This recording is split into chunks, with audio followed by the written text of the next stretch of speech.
Tim Black's Wolfpack. All right. Hello, my name is Tim Black. Welcome to TBTV. Seymour Hersh is a real journalist. It's the type of journalist you used to read about.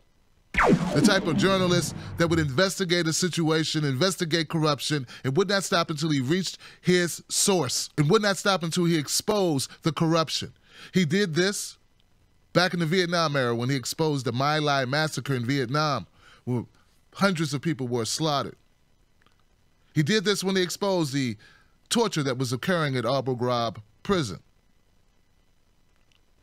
He did this again when he exposed what was going on in Syria, that it was not the Syrian government that unleashed a sarin gas attack on his people, even though Trump used that lie in order to bolster his bomb in Syria. Now, this same investigative journalist, who's also a Pulitzer Prize-winning journalist, did an interview with Cassandra Banks. In an audio, he expresses his thoughts and what he's found and what he's seen regarding Seth Rich. About the kid, I'll tell you what I know. What I know comes off an FBI report. Don't ask me how you could figure out. I've been around long enough. The kid gets, I don't think he was murdered. I don't think he was murdered because of what he knew. The kid's a nice boy, 27. He was not an IT expert, but he learned stuff. He was a data programmer, but he learned stuff. And so he's living on one street somewhere. He's living in a very rough neighborhood. And in the exact area where he'd been, there's been about 10, I'm sure you know this, there's been about 8 or 9 or 10 violent robberies. Most of them with somebody brandishing a gun. And the kid's hands, I'm telling you, but I'm sure you know it, his hands were marked up. The cops concluded he fought off the people, tried to run, and they shot him twice in the back with a .22, small caliber. And then the kids that did it ran. They got scared, didn't take his wallet. Okay. So what the cops do then, and here's what nobody knows, what I'm telling you. Maybe you know something about it. When you have a death like that, DC cops, if you're dead, you generally don't just go, you have to find out what's going on. You have to get to the kid's apartment and see what you can find. If he's dead, you don't need a warrant, but most cops get a warrant because they don't know if the guy has a roommate. You need a warrant. So they get a warrant. I'm just telling you, there is such a thing. They go in the house and they can't do much with his computer, his password. The cops don't know much about it. So the DC cops, they have a cyber unit in DC, and they're more sophisticated. They come and look at it. The idea is maybe he's had a series of exchanges with somebody who says, I'm going to kill you, motherfucker, over a girl, and they can't get in. The cyber guys do a little better, but they can't make sense of it. So they call the FBI cyber unit. The DC unit, the Washington field office, is a hot shit unit.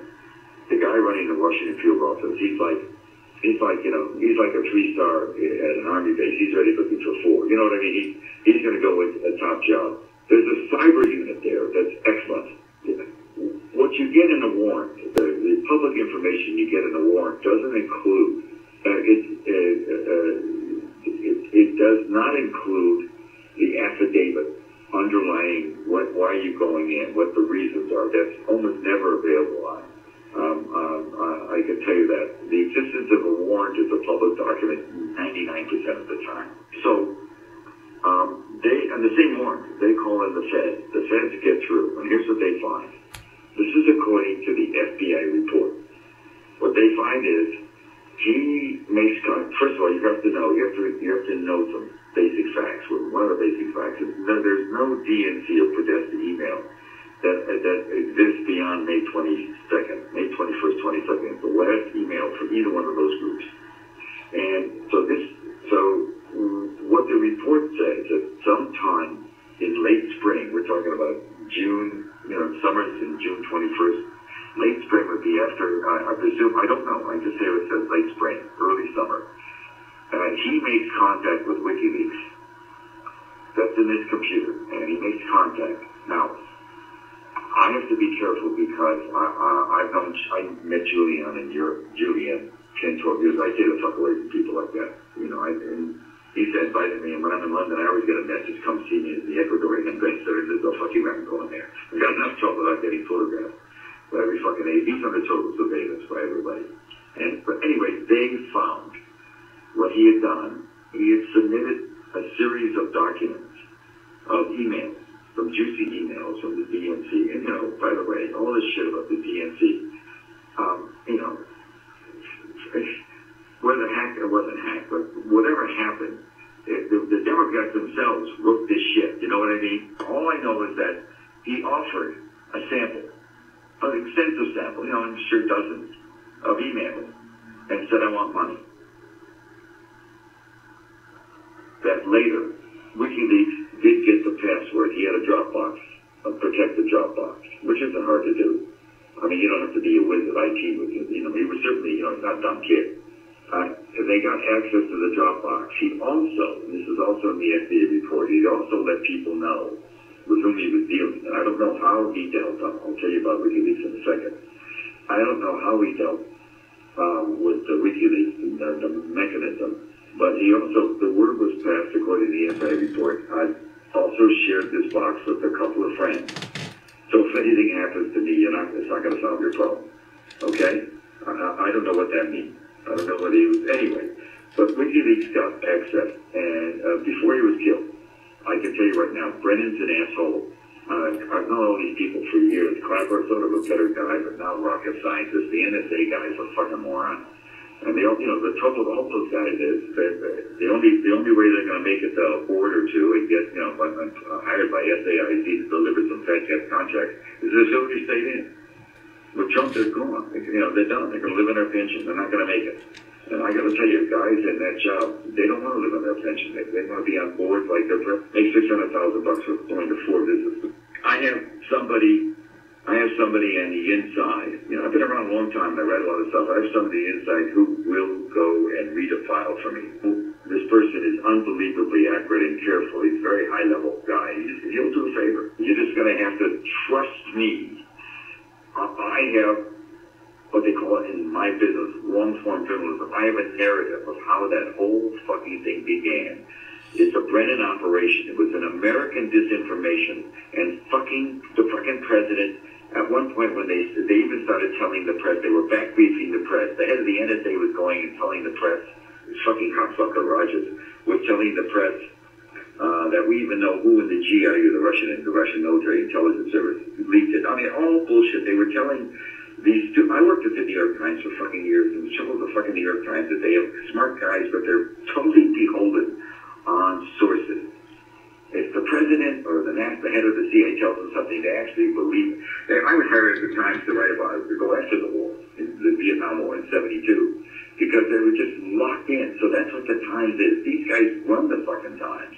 And Trump's not wrong. I mean, I wish he would calm down and had a better press secretary. You have to be so. Trump's not wrong to think they all fucking lied about him. Wow. Very interesting, isn't it? You would have to find it interesting if you care about this case. Look, there are going to be people who don't want to believe it. They want to believe what they heard on MSNBC, and I understand why, because you're really comfy and cozy in that groupthink. But listen, ask yourself, why would a highly respected, probably one of the most respected investigative reporters of a generation, throw his reputation in the trash for Trump or Russia? Do you understand the words that are coming out of my mouth? Ask yourself, if you were a Pulitzer Prize-winning journalist who's cracked major stories, would you throw it all in a can to help Trump, the orange man? No, you wouldn't, would you? That's what they want you to believe.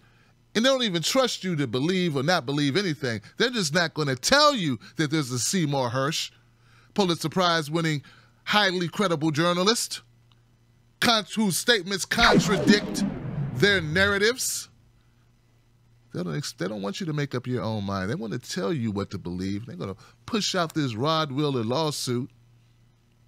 You know, I don't care about Ed Butowski, the Republican guy who threw all the money, who hired Rod Wheeler for the rich family, and Rod Wheeler says that Butowski had a motive and he was working with Trump, and Trump told him to send a tweet or send him a text message telling Wheeler to get out there and fox and lie. I don't know about all of that. To me, they're just clouding the issue with irrelevant points. I don't care if Fox misspoke about Rod Wheeler. I'm sure Rod Wheeler cares, but what I'm saying is that does not change the fact we have WikiLeaks retweeting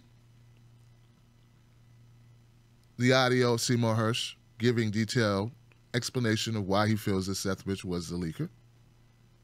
I don't think that, and these people, they don't think, why would an organization with a 100% track record of accuracy, why would they risk their reputation while standing behind Seth Rich or even furthering the notion that Seth Rich was the leaker?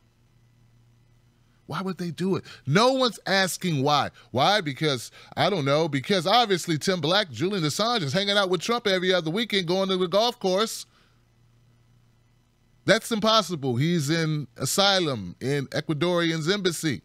So that doesn't hold up. Oh, because they sent him a whole bunch of money. They sent Julian all this money. That's why. No, he can't spend it, really. He's in hiding, basically. Their smears don't really add up, and that's how you can tell. Why is it that me believing that Seth Rich was the leaker, because I strongly believe in Wikileaks, I strongly believe in Seymour Hersh.